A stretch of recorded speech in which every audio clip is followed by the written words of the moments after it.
Alrighty, everybody. Hello and welcome to the Redox 5. My name is Dan Doyle. For those that don't know me, I am an associate with ASEA Global, and I'm absolutely deeply passionate about helping people to either maintain their health, to potentially regain their health, or to help them with their financial anxiety. And ASEA has given me a powerful vehicle, as it has to a lot of people on this call, to be able to do just that.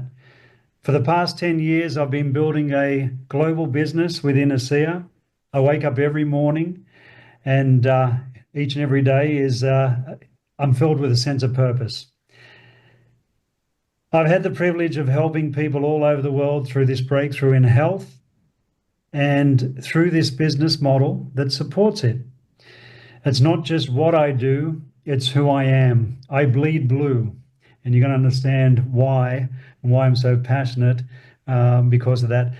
Today's call is all about that side of things. We're predominantly going to be talking about the business and the opportunity with ASEA. Normally on this call, we have doctors interviewing doctors. But this time we're going to dive a little bit deeper into the business side and how that can help you, I suppose, with your financial anxiety, if that's what you're going through. So we've got some incredible leaders on this call. We are waiting for one of them. We've got Jerry Yerke, better known to his friends as JY. And he's a very good friend, and he leads both with heart and vision when it comes to not just this business, but everything in life.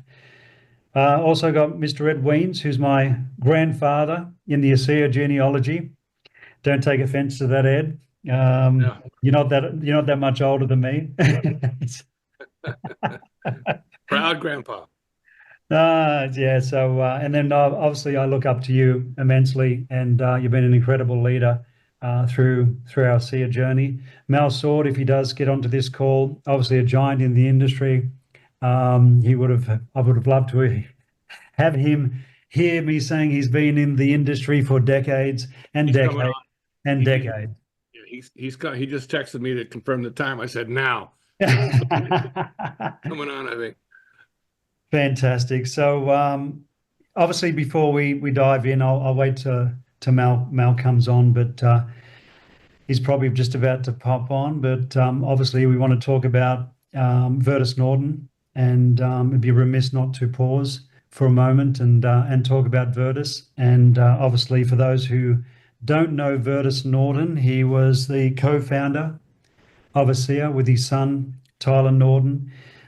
He was the heartbeat of this company in so many ways, a man of vision, a man of integrity, and relentless belief in what this product and what this company can become. So his legacy lives on in every blue bottle. His legacy lives on in every testimonial and also in every life that has been touched by ASEA. We spent a lot of time with him over the years, and I recall back in the early days, we were privileged enough to have pretty well a one-on-one with him and also Tyler and his wife Alison, and we had dinner, spent a few hours together. And Tyler rang me the next day, his son, and said, our dad called me and he said that you guys were a delightful young couple. And I thought that was sweet.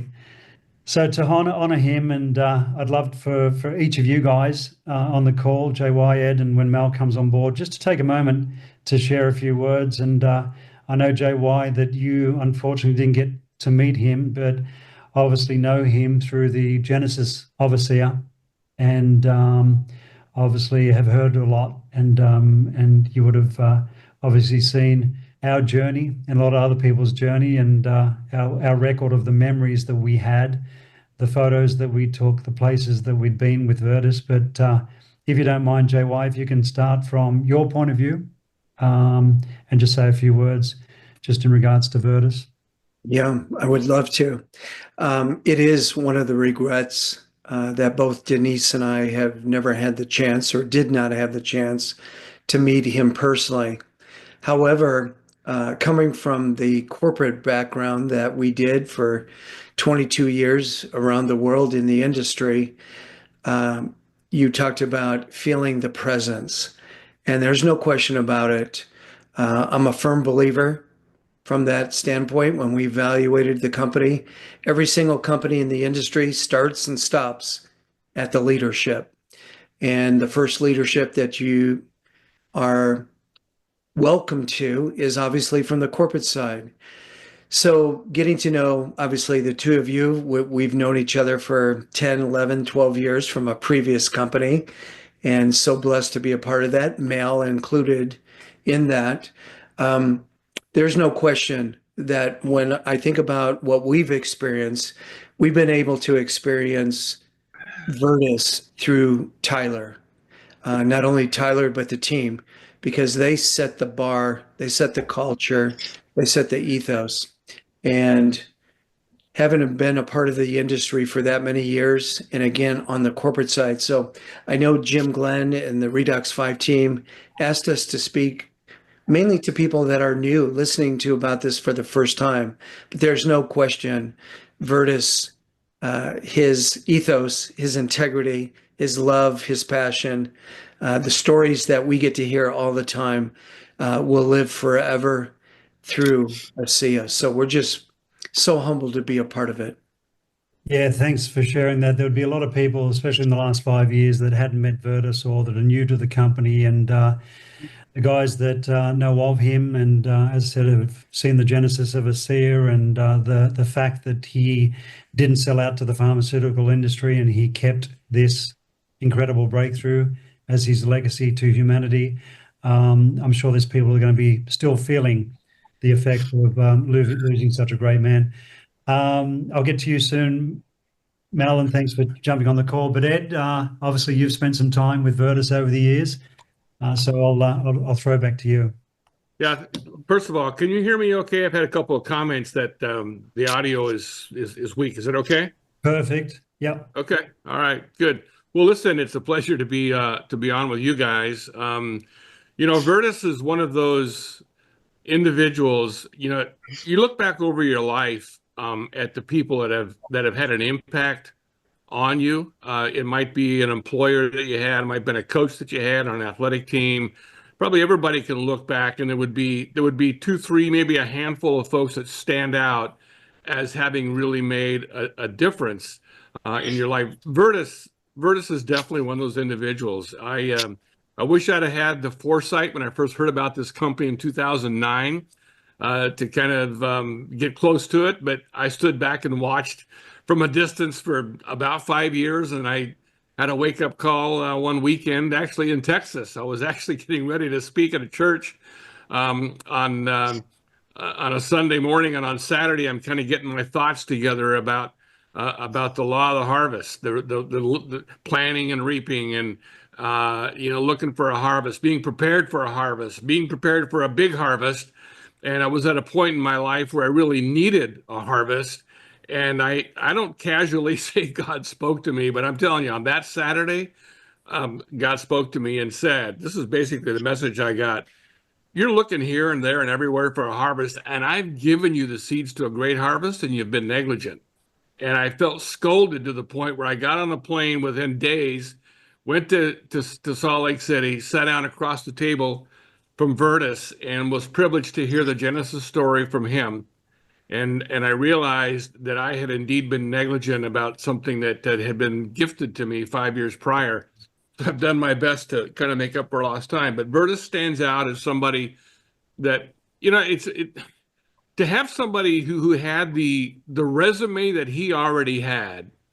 He could have retired with all of the accolades that he had in the corporate world and been very comfortable, and nobody would have pointed a finger like, what are you doing, Virtus, at all. He had earned that, but he's a man who lived on purpose. He was driven by mission and purpose, and he just wasn't done, even though he was in his late 60s. And that's when this dream unfolded and came into his realm, and he grabbed it, and of course became the founder of what we know now enjoy. And I'm wearing a cap here.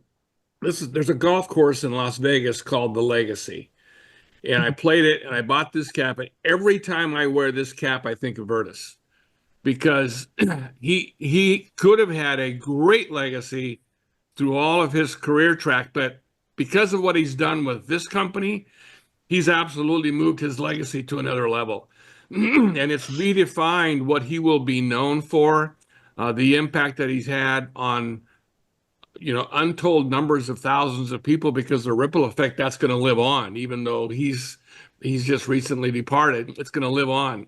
And he's also given us the opportunity to not embellish, but to enhance our legacies and redefine what that's going to be. Legacy is not just what you leave to people, but it's what you leave in people. It's the influence that you might leave behind. And I think all of us want to be able to be known for some degree of legacy. And so I wear this hat. In fact, I texted it to Tyler and I said, I think of your dad every time I wear this cap. And the day after he passed, I played around in Pinehurst and wore this cap, thought of Virtus literally every hole. So that's what I see. He's been a life changer to me. And a lot of folks will never forget standing around kind of at a break time when that first meeting, and Bart Cotter flew over from Australia, and we're kind of just both of us processing everything we were hearing from Virtus and the rest of the leadership. And Virtus kind of came over to us, and this is what he said. He said, fellas, and you could tell he's a man who knew what he was talking about. He wasn't just puffing blue sky. He said, guys, I'm telling you, when people really ever understand what we have our hands on here, this is another Apple computer. And he said it with such knowledge, no hype, just conviction.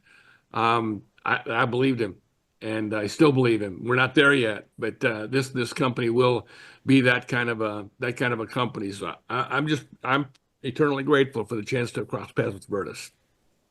Thanks, Ed. The goosebumps haven't gone away from the beginning of this call, and obviously Virtus led to all of us, and just to thank you and Bart obviously for letting us know, and otherwise I wouldn't have been here, and Mel wouldn't be on this call, and JY. So it has been, I think someone mentioned ripple effect, and it's been a massive ripple effect across the world, and it's helped so many, hundreds of thousands, even to the millions of people. This product, this technology, this opportunity has helped so many people around the world.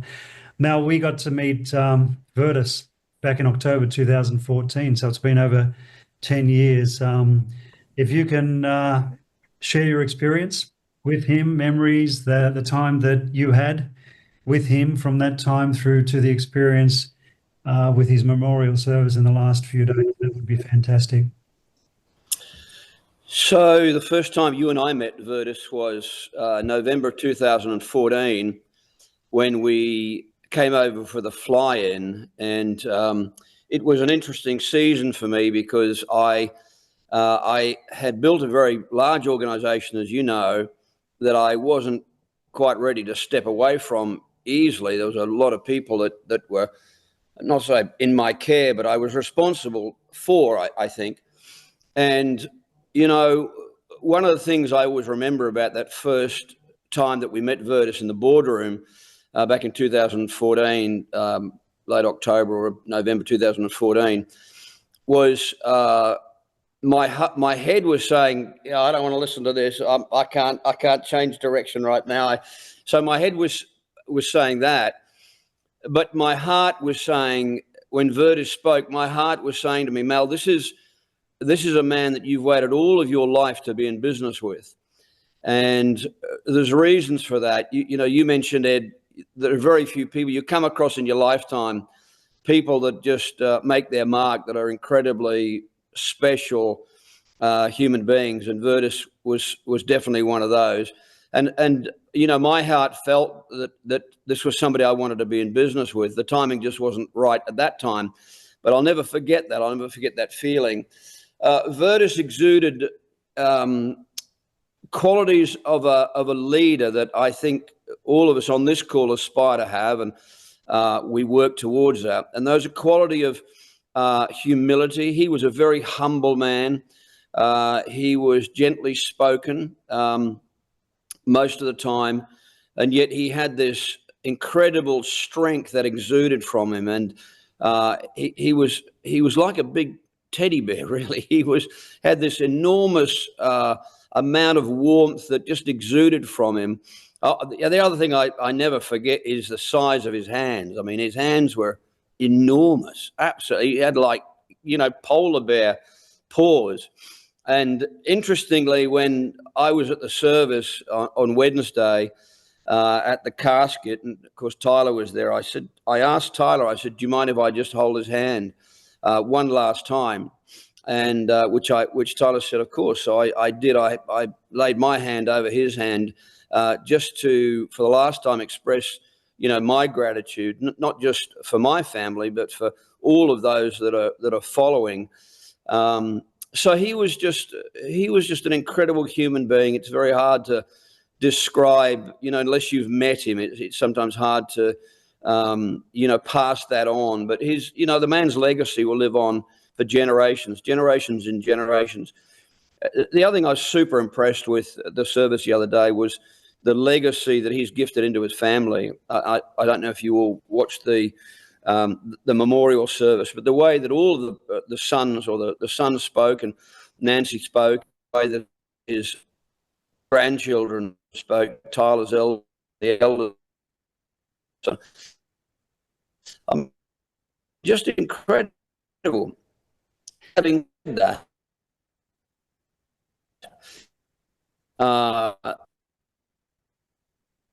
Mel, you're just frozen. Maybe after that said that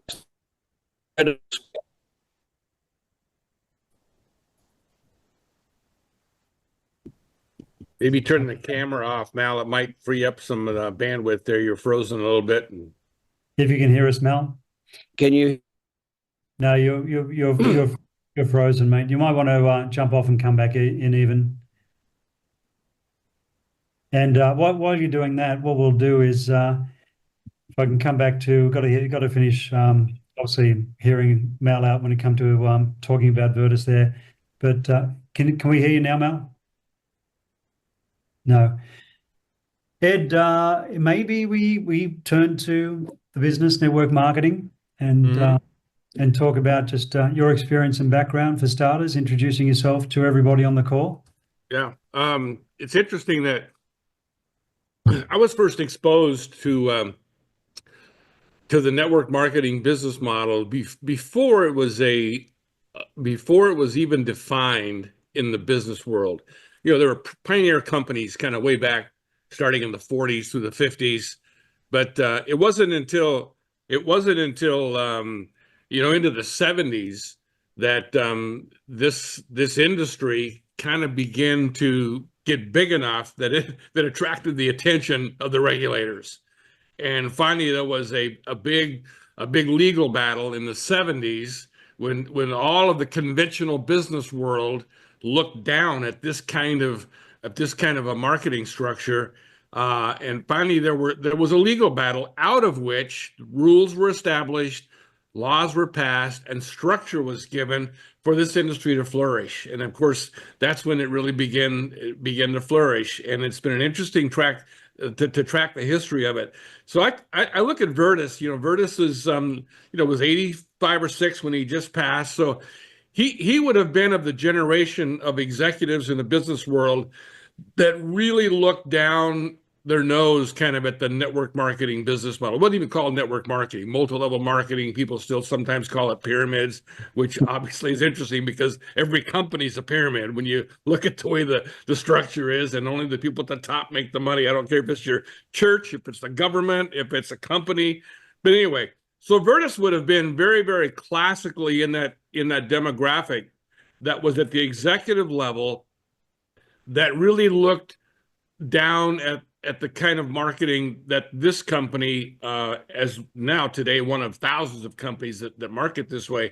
And so for him to make the paradigm shift at the age that he did, of course, he's living in Utah at the time. And Utah, for a lot of reasons, has become kind of the Silicon Valley for this industry.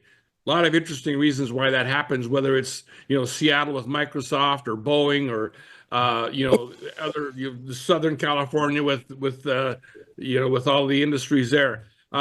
So he's living in that part of the world, And he's hearing from, he's embraced this technology. He knows he's got his hands on something powerful here. And every company has to figure out, how are they going to market their service or their product? How are they going to get it out and make it known? And they're going to spend a huge chunk of their budget to make their product or service known in the marketplace. And so people are coming up to Virtus and saying, Virtus, if your product really does for people what you say it does, it's ideal for a word of mouth distribution model. Well, he could have very easily just said, "Oh, no, that's just beneath it. That's beneath us." No, that's not legit. He could have done that. A lot of people in his age group would have done that, but he was smart enough to know that there were things that he didn't know, and not everybody's willing to confess, especially if you're as accomplished as he was, or it would be easy for him not to have made room in his thinking for this business model, but he did. And because he did, obviously it creates opportunity for us to take advantage of. And I just think the fact that they brought a lot of management skills, they brought people in who are not from this industry, who knew how to run a company, who knew how to grow a company, who knew how to expand it internationally, who were very conservative fiscally, kept it private, kept institutional funds out so they couldn't be dictated to by stockholders. A lot of things that really make this company stand out. And, I compliment Virtus for being in that age group that very quickly could have misjudged and mischaracterized this business model, but he married the technology to the business model, and it creates a very, very unique opportunity that we're all benefactors of.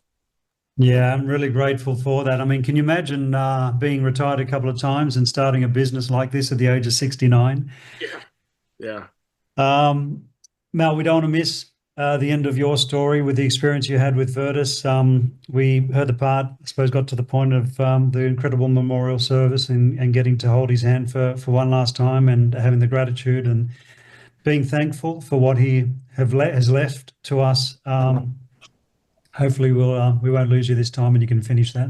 Thank you. Yeah, sorry about that. We had a power cut here today, and it's mucking about with the Wi-Fi.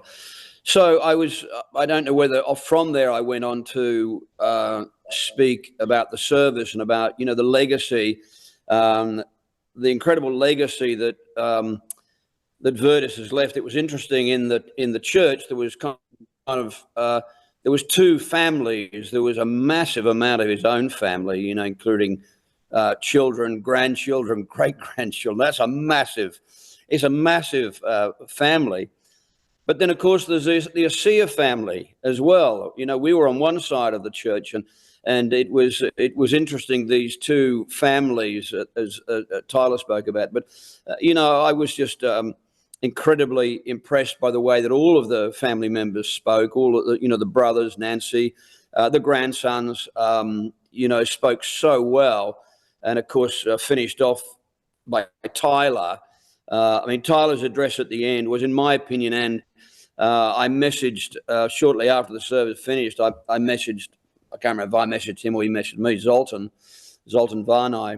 And Zoltan made a comment. He said that's the greatest speech that he's ever heard. It was just incredible. The man is, just like his dad. He's the fruit doesn't fall far from the tree. But just to get back to Virtus and to close, I feel every day I give thanks for Virtus, for the opportunity. I don't know where I would be today, and I don't know if you know where you would be today, Doyle. You may not even be here today if it wasn't for Virtus. But financially, I don't know whether I'd be sweeping streets right now, or I couldn't drive for Uber. They declined my services. So I owe him a huge amount of thanks, and so do my children, my grandchildren, and generations to come.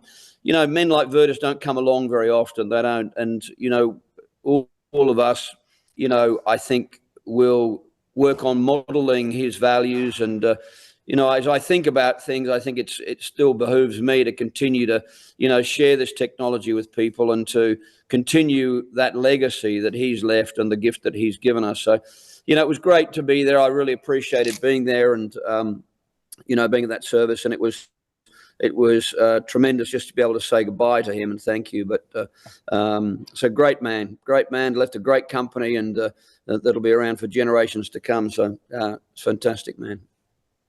Yeah, thanks, Mel. He'll always be in our thoughts and with us. And yeah, it was a pretty tough week or more there for sure.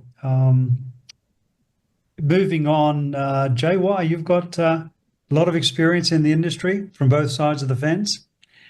Love to hear where you've come from and your experience, and then we'll throw it back to Mel and on the same question, and we'll get into some Q&A if you guys don't mind. Sure. I'll be brief. First off, I'm so honored and so humbled to be a part of this call. For the guests that are on, some people may or may not know, but all of us were a part of a company in this industry many years ago. All three of you were on the associate side. Denise and I were on the corporate side, and that's where we met. And for those guests that are listening for the first time, Dan Doyle reached out to me over a 7-year period, 3 different times. That's it, 3 different times. Twice by Zoom and phone call, once in person, our Starbucks coffee event. And I said no. I was still in the corporate world. If they were looking to hire, I'd be interested, but it just never worked out that way. And sure enough, there was a right time for everybody. And I also want to just say, even when I'm listening to the three of you speak right now, we're in the storytelling business. From what I can tell, and I never had the privilege of meeting Virtus, he was a masterful storyteller. And that is exactly what Chip off the old block, Steven Tyler, the exact same thing. But what I really love is how that has trickled down to everybody at corporate. Being able to have a relationship with Jerem Webb now and seeing him in action and what he brings to the table. And just recently, 2 different executives that were hired in some pretty important roles, senior executive roles. And there's no question that when it comes to it, I have complete trust in Jerem, Tyler, the leadership, the board, just amazing, amazing team. And I'm all about team. Just recently, somebody shared with me a couple of quick things, and I love stories. I just love hearing all three of you tell the stories. And I believe there's people, guests on this call, that are developing their story right now. Their story isn't over yet. And we welcome you to ASEA to really write the next chapters of your life and the story. I was recently hit with a statement that somebody shared with me, and this goes to everybody. You were not made to fit in. Each and every one of you were made to stand out. And I really believe that's the ethos and the message of ASEA. Love it, JY. I always say, you weren't born to be the person that they want you to be. You're born to be the person that you need to become. Mel, you'd be happy to know, and I promised myself I wouldn't introduce you before you got on the call, that you've been in the industry since 1910. I actually introduced you that you've been in the industry for decades and decades. You can't help yourself, can you? I didn't say it, I promise. I didn't say it. The boys can attest to that. You are a true giant in the industry, though. You have been around for decades, building businesses in the industry. I know that sounds like a lot, but you've got a lot of experience, and obviously we're going to go through some Q&A shortly, but just give the guys a bit of a rundown, if you don't mind, of your background, where you came from, where you got to, and thank God where you are now. Yeah, that's a long story, and I won't go through the whole story. No, it takes too long. It goes way back in the last century, Doyle. As you know, it's way back too long. Let me just share this. From my heart, I have been in the industry a long, long time, and I've seen the good, the bad, and the ugly in the industry. I've seen companies come, I've seen companies go, I've seen companies, I'm going to be the fastest, and they come for a year and then they're gone again. And when I started my journey with ASEA, it was interesting. I was prospected by so many people. They said, "Oh, we've got this company. It's going to grow like wildfire, and you're wasting your time there. And build this. It's going to be really fast. You'll make a fortune really quickly." And I remember saying to them, "I don't want to make a fortune quickly. I want to make a fortune slowly." My dream was to gift a legacy to my children, my 8 children, and to leave them something of substance. It still is much, probably, I'm sure, like Virtus has left. It's to leave something of substance that'll go on, not just to my children, but my grandchildren, my grandchildren's children. That's my aim. Now, I personally think I need to reinvent myself. I think I have to bring my journey into the 21st century, which I'm working on at the moment in learning new skills in social media and in those areas. But I won't see another ASEA in my lifetime. I won't. I'll never see another company like this. I'll never have another gift of a business like this. And I took this gift at a time when I had nothing. I didn't have any other doors open to me. I wasn't able to drive for Uber because I couldn't afford a car. They said, "Well, borrow." I'd gone through bankruptcy, so that door wasn't open to me. I had no capital to start another business. I very nearly did go back into the insurance business. I was being kind of wooed or seconded by a friend of mine, in fact, who I had introduced into the insurance business. But, I know I was wise enough to know, but I thought if I do that, I'll never get financially free. And, I was 61. I didn't have anything left. And I thought, well, if I do that, it'll make enough money so I can pay the rent properly and pay the food and look after the boys. But it would never have given me freedom. And I wanted, people say to me, ask me, what was it you were chasing? I said, "Oh, I just wanted to be free.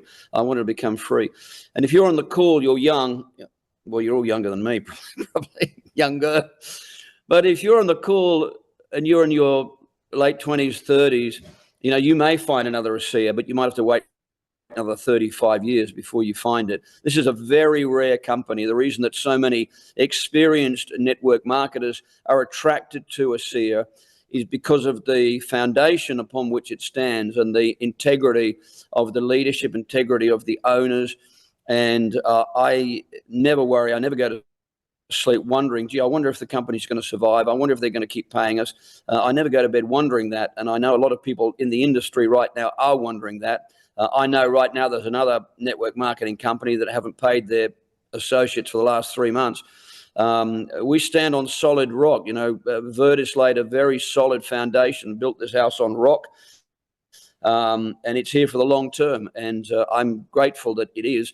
So if you're looking at this, look at the long term. This is a marathon. When you build a business like this, I've watched in the young people, young generations, they like the old Queen song, "I want it all and I want it now." This is not that kind of industry. This is a marathon that you will learn and you grow into. Having said that, financial freedom is 18 months to 5 years. You build this properly, 18 months to 5 years, you can become totally financially independent, building a business like this. So I'm always eternally grateful for this opportunity. And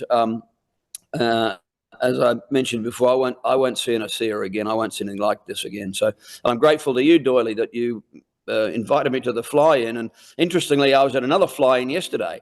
Yesterday on Wednesday afternoon after the service, Dr. David Silverman had a fly-in, and so he invited me into the fly-in. So and it was just incredible to see all the new people, the excitement from the new people. There was probably 5-6 new people there with David, and just to see their excitement and the energy and the belief and that excitement. And I always get inspired by that. And even after 33 years in the industry, and I don't know everything. I'm still learning. I've still got more to learn, more to do, more to become, and bigger dreams. That's I think the key is to keep dreaming. I think when you lose your dream, that's when you start going backwards. So we've got to keep dreaming. It's just which is something my old mate Zoltan Varney is really good at. He's such a big dreamer, and I call him the Zoltan of Brunei,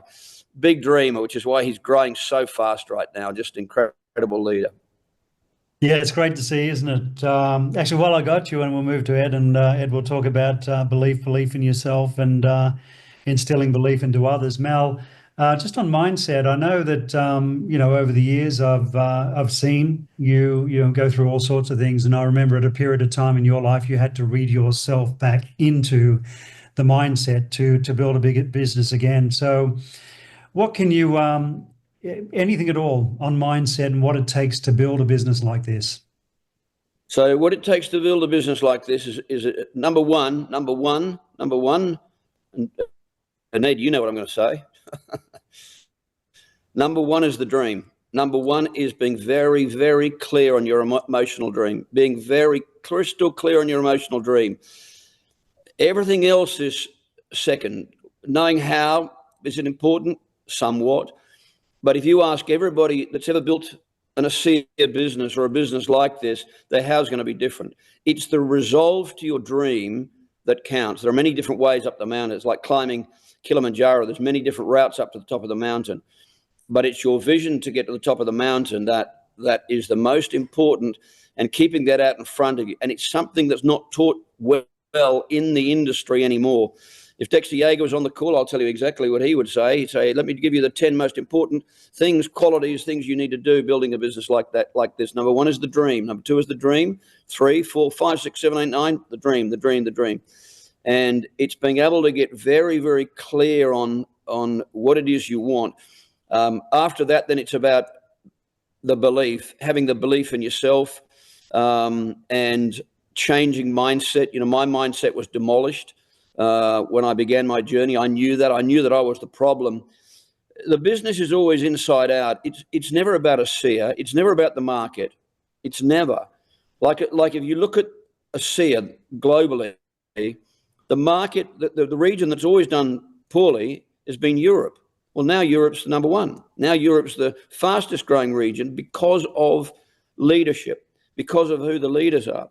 So it's never the outside. So many of us look at things outside and blame. We all do this. I've done this, the circumstances, and I'm not good enough and I don't think I can. But all of that can be changed. And I knew when I started my journey with ASEA, I knew that I was the problem. I knew that the only way that I was ever going to come out of the mess that I had created was to reinvent my mindset. And I knew that. And I worked very, very hard, diligently. I had help. I had counselors. I had people that would help me with my mindset. I had coaches. Anybody I thought. And as soon as I started making money, I reinvested back into the 6 inches, the most valuable real estate in the world, is 6 inches between your ears. Because mine was a mess. I'd lost everything, gone through a second divorce.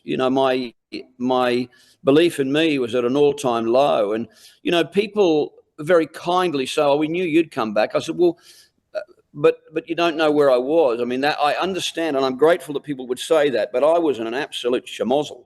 Mentally, I was a shot duck. I mean, I was 61, bankrupt, nothing left. And I thought, that's it for, I was thinking I'll just retire, find a little place in a French village, pay 20 or 30,000 euros for a little place in a French village, and find me a pack of mates in the village, and I'll go down and drink wine every afternoon and have a few too many wines and go to sleep, and that'll be my epitaph. Give up basically. But deep down where I lived, I thought, I really don't want to do that. But I didn't have an opportunity to change that until ASEA came along. Well, of course, then I realized, okay, Mal, you got to figure some stuff out, Mal China. You can't stay with this mindset. So I listened. I listened to a lot of audibles all the time, and worked on my mindset, worked on my belief. And I gradually, over a period of time, it wasn't a day, it wasn't a week, it took months and months and months to start to re-hone my belief system again, and to believe maybe, just maybe I can come back. One of the things I did as well, I remember in the early days, I set attainable, realistic, small goals. I could not open my door to bigger dreams. So I just, how do you walk 1,000 miles? Is the first step. So I went back to baby steps. Okay, it's like if you're in the business and ever you're lost, go back to first gear, rework. Okay, where am I going? Where do I want to be? And get back into first gear and say, okay, this is where I'm going. This is what I'm going to do. The next 3 months, this is what I'm capable of. This is what I'm going to do. And that's what I did. I started little goals, and then worked slightly bigger goals and slightly bigger goals. Because I knew I had to nurture me back. I knew that I had to regain the belief back in me again. I knew I was the problem. I knew I had to work on me. So I did a lot of work on me, on my mindset, and got a lot of help. And because I needed a lot of help, I think I still need a lot of help, probably. No, thanks, man. I mean, I was thinking about my journey, with what you were saying and what we went through to get to where we are. And Mel, you touched on belief a lot there. And Ed, if you can sort of elaborate on that with just 3 words: believe, belong, become, and what that means, and where that takes people to. Yeah, the very first training that I remember going to in this industry, well, maybe not the very first, but a significant training when I really kind of launched into this over 30 years ago. We had a trainer that had been a top 10 earner in an old line company, and I'll never forget the lesson that he laid out that day. And it kind of fits in. Mal's talked about some of the personal aspects of this, because this industry is really called, rightfully so, it's a business disguised, excuse me, it's a personal growth project disguised as a business. That really is accurate. But what I walked away from that training years ago was this: your enthusiasm level in this kind of a business can fluctuate up and down, depending on what happens from one day to the next. Your enthusiasm level will fluctuate, and it will eventually level out at the level of your belief. Your belief in what? Well, your belief in yourself. That's obviously a biggie. And Mal, I compliment you for your list of audibles. Is just, if you're listening to this and you want to get a curriculum for personal growth, you've got to get Mal Sword's list of Audible books, and there's plenty of ways to get that. We can get that out to you.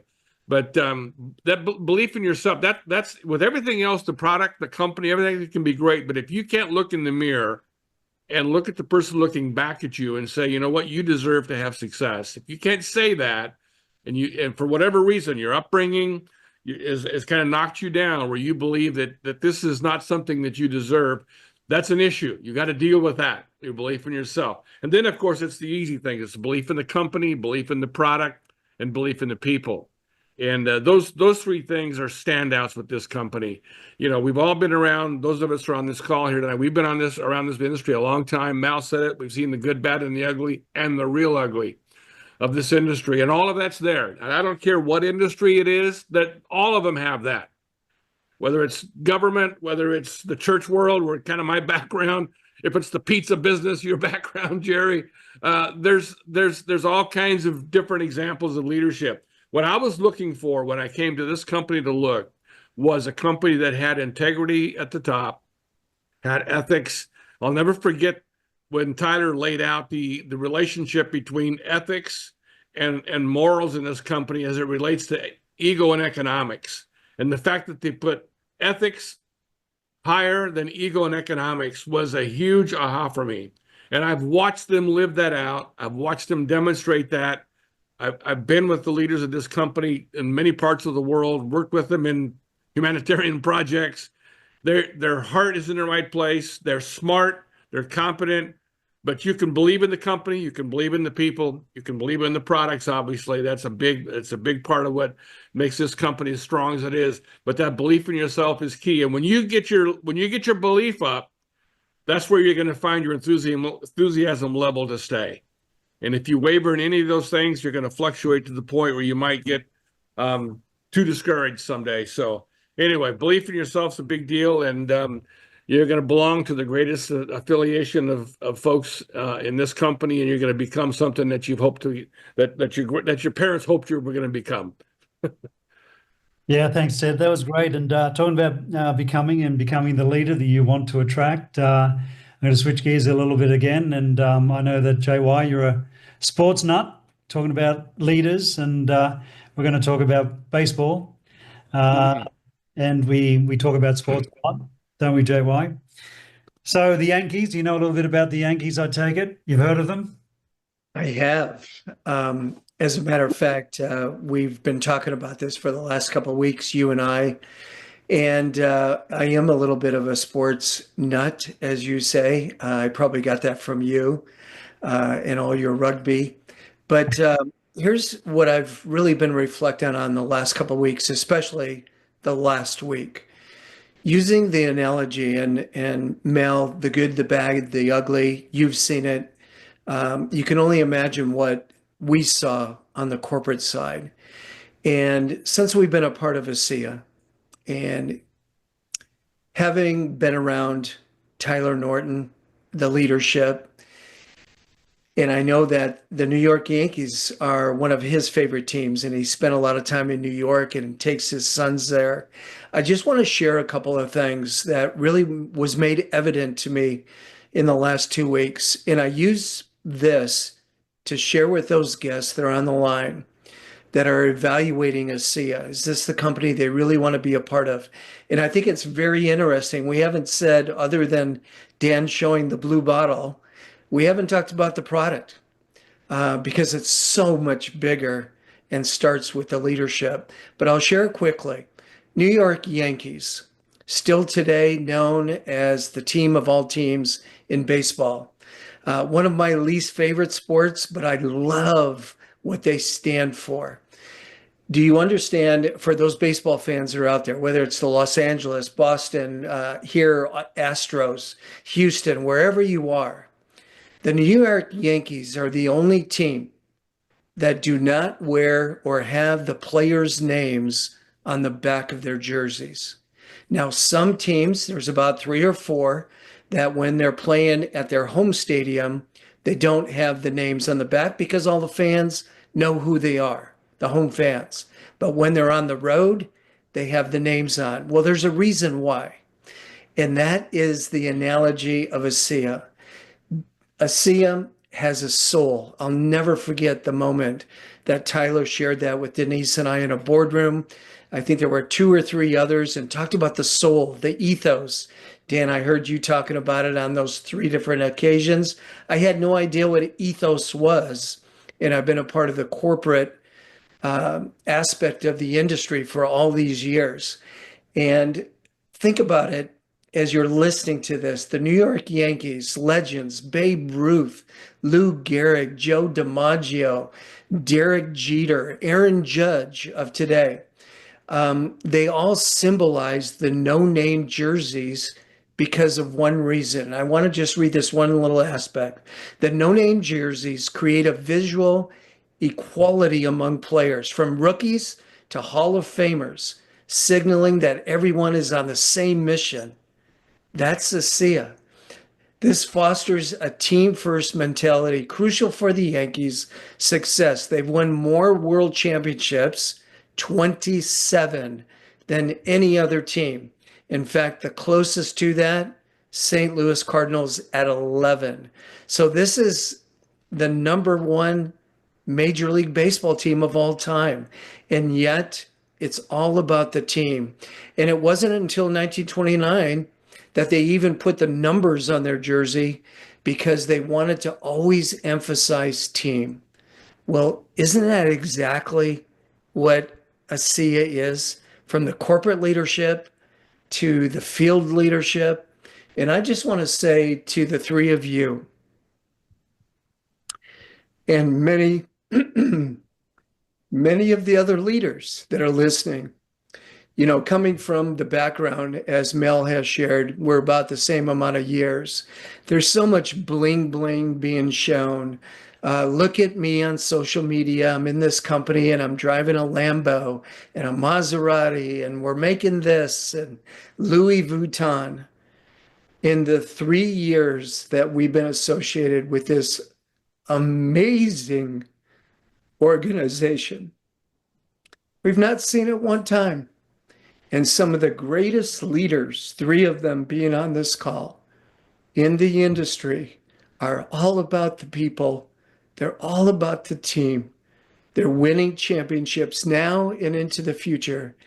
And as we honor Virtus and the Norton family, I think it's just an incredible analogy.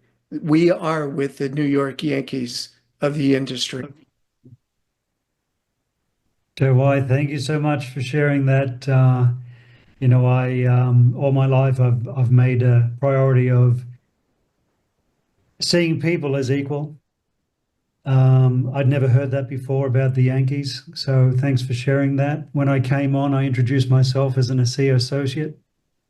Yeah. That's where we all are, and we're here with the same purpose-filled mission, and we're going to drive it home. We're going to really make sure that we build this business and make Virtus proud. Absolutely. Guys, we've probably got about 3 minutes each. I had I'm gonna throw in a little piece of baseball trivia, just a little piece of baseball trivia. Sure. You mentioned Babe Ruth. He hit his first major league home run about 1 mile from where I'm sitting here tonight. Wow. Just down the road. There's a plaque there, so you come to visit sometime. We'll go down and see where the first home run was hit. Can't wait. He was first called the Babe in this town. Yeah. Babe. You got a question each, guys. It's amazing. This has already gone for nearly an hour, and so these calls can go for hours and hours, and we can just talk all day. And a lot of people are appreciating this call. So thanks for coming on. But just to finish up, 2 or 3 minutes each, just to close out with anything that can help everybody on this call to get them thinking, get them motivated, get their head in the right place. Because I'm sure every single one of them want to share this with as many people as possible and build as big as possible, which would be a reflection of the people that they have helped. Anybody want to start? I'll maybe just make a start. So there's some keys with a business like this. One of the things is you're never going to build it on your own. You'll need help. When I work with people, I've got a new group that I'm just started off in France, near where my house is, and I started to do meetings for them. And I said this to them yesterday. I said, I don't just open your account and say, good luck, hope you make it. I said, because you won't. You won't make it. So it's really important when you build a business like this, and I'm really speaking to the men. Women are much better at this than men are. Men, you need to find a coach. You need to find somebody in your upline. It doesn't have to be your sponsor. It can be somebody in your upline that you can work with. It's really important that you find somebody that can coach you and can help you in building a business like this, to scale it and help you to design your organization to the lifestyle and the dreams that you have. It's really important to do that. A good analogy of that is if you're walking across a minefield, it's a really good idea if you see footprints across that minefield, that it's a really good idea to walk in them instead of running off and trying to reinvent things, because you might lose a leg or two. So find a mentor, find a coach, find somebody that's active, find somebody with experience that can help you. Number two is to work on yourself. Jim Rohn used to say, work on yourself more than you work on your business. This is, as you said, Ed, it's a personal development program encompassed in a business. Why is that? Because we're a people business. This is a people business. People move products. Products don't move people. So this is all about becoming the person that will draw people in. If you want to make a big income, you need a big group. Little group, little income. So in order to do that, we have to become the best versions of ourselves to attract the right people, to attract the right leaders. So personal growth, changing, growing, developing your mindset, and believing in you, learning to believe in you. And that a lot of people struggle with this because of, when we were little growing up in school, that we were taught we won't, you can't. And it might have even been from your parents. What makes you think you can do this? And so those are things that we can change. And the third thing is, when you build a business, it's going to take work. We don't want to hide from that. It's going to take work. In order to be financially free, freedom is not free. It's not free here. It's not free anywhere. Is it possible here? Absolutely, it's possible. People ask me sometimes, Mal, what's my chance of becoming financially free here? I said, probably the wrong question. What are your chances of being free doing what you're doing? And the answer with that one is invariably, was never going to happen. So what are your chances of being financially free here? It's 100% predictable if you follow the instructions, find a coach, work on you, and do the work on a consistent basis. And that's the key. The number one thing I've seen over the many decades now that I've been in the industry, and I've watched people way better at this than me, way better. I've seen people come through, thousands of people through my organization that are way better with people than I am, way more sociable than I am. I'm a high introvert, like a lot of the leaders I found are. much better at me, but they never strung their work together. They never strung it together. So when you go with a business like this, it's really important in the first 18 months, 2 years, 3 years, you treat it like a business. Whether you feel like it or not, it's 15, 20 hours a week of doing the work, doing the work, doing the work, doing the work. It's the nemesis of most people. And I'm reminded of a little saying I saw years ago, which I love. And it's this: in the struggle between the stream and the rock, the stream always wins, not by strength, but by perseverance. And there's the pathway to building a large ASEA organization, large ASEA businesses, is be consistent, be persistent, whether you feel like it or not. And when you don't, listen to the audibles. That'll help you to become consistent. And the big key, of course, is you've got to want the result more than you don't want to do it.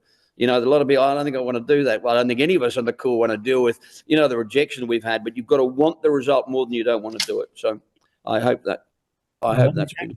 I want the result more than I don't want to do it. I'll repeat that. Thanks, Mal.